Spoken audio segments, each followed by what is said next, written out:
Grow में हम silver ETF किस प्रकार से खरीद सकते हैं, ये हम आज की वीडियो में देखेंगे। कैसे खरीदना है, किन बातों का ध्यान रखना है, आपको कोई भी ईटीएफ चूज करने से पहले क्या कुछ चार्जेस लग सकते हैं, कब आप इसे बाय कर सकते हो मार्केट आवर्स में या मार्केट आवर्स के बाद में, और कितने दिनों तक होल्ड कर सकते हो। इन सारे सवालों का जवाब आपको वीडियो के एंड तक जरूर मिल जाएगा। तो दोस्तों, सबसे पहले ग्रो में मैंने लॉगिन कर लिया है। लॉगिन करने के बाद आपको ये जो स्टॉक्स वाला जो ऑप्शन है उसके ऊपर आ जाना है और एक्सप्लोर में आना है। एक्सप्लोर में आने के बाद आपको इधर एक ईटीएफ का ऑप्शन मिल जाएगा, इसके ऊपर क्लिक करिए। क्लिक करने के बाद आप देख सकते हो मेरे पास इधर स्क्रीन में सारे के सारे सिल्वर ईटीएफ्स दिखाई दे रहे हैं, पर मैंने एक फिल्टर लगाया है। तो वो फिल्टर कैसे लगाना है ताकि आपको सिर्फ और सिर्फ सिल्वर के ही ईटीएफ दिखे, तो आपको ये जो ऑप्शन है ना, इसके ऊपर क्लिक करना है। इसके ऊपर क्लिक करने के बाद आपको कैटेगरी में आना है। तो कैटेगरी में आने के बाद आपको इधर ऑप्शन दिखाई देगा कमोडिटी का, और उसके सामने एक एरो रहेगा, तो उस एरो पर आपको क्लिक करना है। और क्लिक करने के बाद ये जो सिल्वर है, सिल्वर का जो बॉक्स उसके सामने रहेगा उस पर ही चेक मार्क जो है वो क्लिक करके ऑन कर लेना है। तो अभी ये आपको सिर्फ और सिर्फ सिल्वर के ईटीएफ दिखाएगा और आपको ये जो अप्लाई का बटन है उस पर क्लिक करना है। अब आप देख सकते हो काफी सारे सिल्वर ईटीएफ मार्केट में अवेलेबल है। आपको जो भी खरीदना है वो ईटीएफ आप खरीद सकते हो। बस दो तीन चीजों का हमेशा ध्यान रखिए। सबसे पहला AUM मतलब एसेट्स अंडर मैनेजमेंट। तो ये अगर 1500 करोड़ से ऊपर अगर रहे तो अच्छा है, आपको लिक्विडिटी इश्यूज नहीं आएंगे। दूसरी चीज है एक्सपेंस रेशो। आपको पता ही होगा कि जैसे म्यूचुअल फंड में एक्सपेंस रेशो होता है, ठीक उसी प्रकार से हमारे ईटीएफ्स में भी एक्सपेंस रेशो होता है।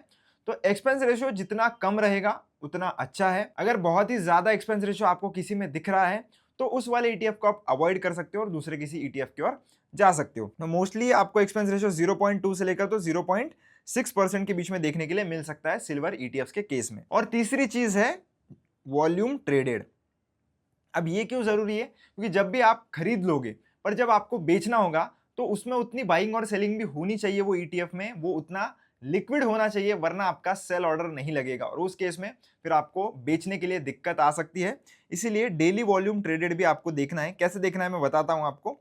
तो ये जो सिल्वर बीज है ये बहुत ही पॉपुलर है, आपने भी सुना होगा। नहीं सुना है तो ये एक निप्पॉन इंडिया का सिल्वर ईटीएफ है जिसका नाम है सिल्वर बीज।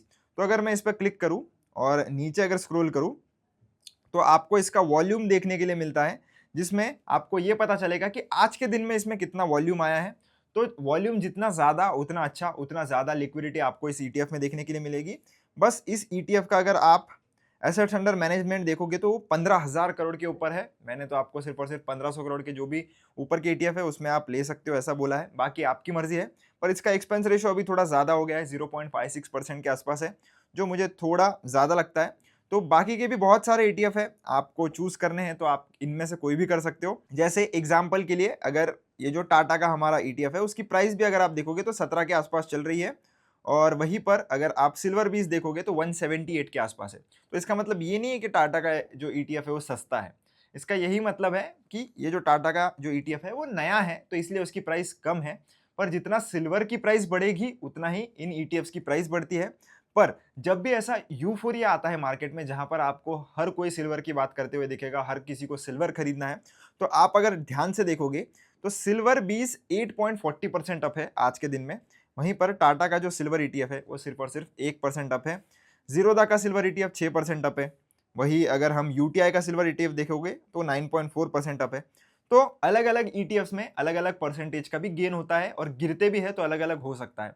ये होता है ट्रैकिंग एरर की वजह से। ट्रैकिंग एरर का यही मतलब होता है कि जो भी एसेट से ये लिंक्ड है उसको कितना अच्छे से ये ट्रैक कर पा रहा है। तो हम क्लियरली देख सकते हैं कि टाटा का जो ईटीएफ है वो इतने अच्छे से नहीं ट्रैक कर पा रहा। इसका अगर मैं आपको चार्ट भी दिखाऊं तो आप देख सकते हो आज के डे में ये कुछ भी अप नहीं है। पर अगर हम सेम चार्ट अगर सिल्वर 20 का देखेंगे तो ये आज के दिन में आपको बहुत ज्यादा अप देखने के लिए मिलता है। आज की डेट में सिल्वर ईटीएफ्स की इतनी ज्यादा डिमांड बढ़ चुकी है कि सिल्वर ईटीएफ्स प्रीमियम पर ट्रेड कर रहे हैं। मतलब क्या कि उनकी वैल्यू अगर 100 है तो वो ट्रेड कर रहे हैं 110 रुपए पे। तो ये जो प्रीमियम पर वो ट्रेड कर रहे हैं वो प्रीमियम जो है वो कल को जाकर जब ये हवा, ये जो भी मोमेंटम या जो भी अभी फिलहाल के लिए ट्रेंड चल रहा है सिल्वर ईटीएफ्स का, ये जब कूल ऑफ हो जाएगा ये प्रीमियम भी नीचे की तरफ आ सकता है।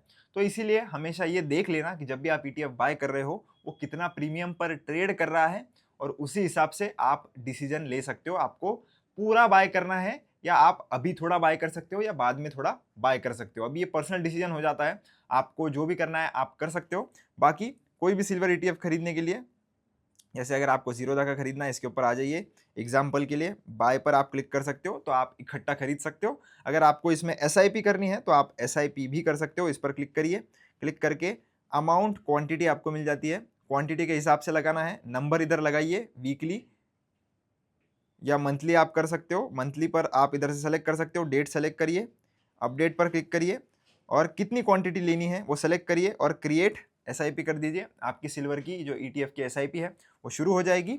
और अगर आपको इकट्ठा खरीदना है तो आप ये जो बाय का बटन है इस पर आ सकते हो, डिलीवरी पर चूज करिए।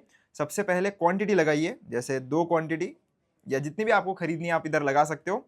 प्राइस आपको लिमिट लगानी है, मार्केट लगानी है। मैं फिलहाल के लिए मार्केट लगा रहा हूँ, पर अगर आप बहुत ज़्यादा बड़ी क्वांटिटी में खरीद रहे हो तो हमेशा याद रखना कि लिमिट ऑर्डर आप लगाए, जो भी मार्केट प्राइस चल रहा है उसी के आसपास का लगाना, ताकि जल्दी एग्जीक्यूट हो जाए। पर लिमिट ऑर्डर ही लगाना अगर आप बहुत ज़्यादा बड़ी क्वांटिटी में खरीदना चाह रहे हो तो। और बाय पर जैसे आप क्लिक कर लोगे, आपका ये जो ईटीएफ है वो बाय हो जाएगा। बहुत ही सिंपल है इसको बाय करना। मार्केट आवर्स में आप इसे बाय भी कर सकते हो, बेच भी सकते हो। आप जितने दिन चाहो उतने दिन इसको होल्ड कर सकते हो। कोई इसमें कंपल्सन नहीं है कि इतने दिन बाद बेचना है, इतने दिन ही आप होल्ड कर सकते हो। जब तक आप चाहो तब तक आप होल्ड कर सकते हो, बिल्कुल स्टॉक्स की तरह। ब्रोकरेज की अगर मैं बात करूं तो जो स्टॉक्स में ब्रोकरेज आपसे लिया जाता है ग्रो की तरफ से, उतना ही ब्रोकरेज इसके बाइंग और सेलिंग में लिया जाएगा। एसटीटी वगैरह जो भी बाकी के टैक्सेस होते हैं वो भी स्टॉक्स की जैसे ही सिमिलर होते हैं। बस इसमें एक एक्सपेंस रेशो होता है, तो एक्सपेंस रेशो आपको अलग से नहीं देना पड़ता है। एक्सपेंस रेशो जो आपकी एनएवी की प्राइस होती है, जो भी आपको इसकी प्राइस दिखाई दे रही है आज के दिन में, इसकी प्राइस चल रही है कुछ 19 रुपए के आसपास। तो ये जो एनएवी होती है इसकी, इसी में जो एक्सपेंस रेशो होता है वो डिडक्ट कर कर ही एनएवी की प्राइस आपको बताई जाती है। तो आपको अलग से कोई भी पैसा नहीं मांगता है इसके फीस का या एक्सपेंस रेशो का, वो ऑटोमेटिकली उस प्राइस में ही डिस्काउंट कर दिया होता है। तो जब भी आप बेचना चाहोगे आप सिंपली, जैसे आप स्टॉक्स बेचते हो सेल पर बटन दबाकर, जैसे स्टॉक्स बेचते हो वैसे आप इसे बेच सकते हो, टिपिन वगैरह वेरिफिकेशन करके। तो होप आपको सारी चीज़ें समझ में आ गई होगी कि सिल्वर ईटीएफ को हम बाय कैसे कर सकते हैं, सेल कैसे कर सकते हैं। बाकी की जो भी बेसिक चीज़ें थी, एक्सपेंस रेशो वगैरह, वो ध्यान में रखना और फिर ही कोई भी ईटीएफ को चूज करना। वीडियो पसंद आया हो तो चैनल को सब्सक्राइब जरूर कर देना, वीडियो को लाइक जरूर कर देना। मिलता हूं नेक्स्ट वीडियो में, धन्यवाद।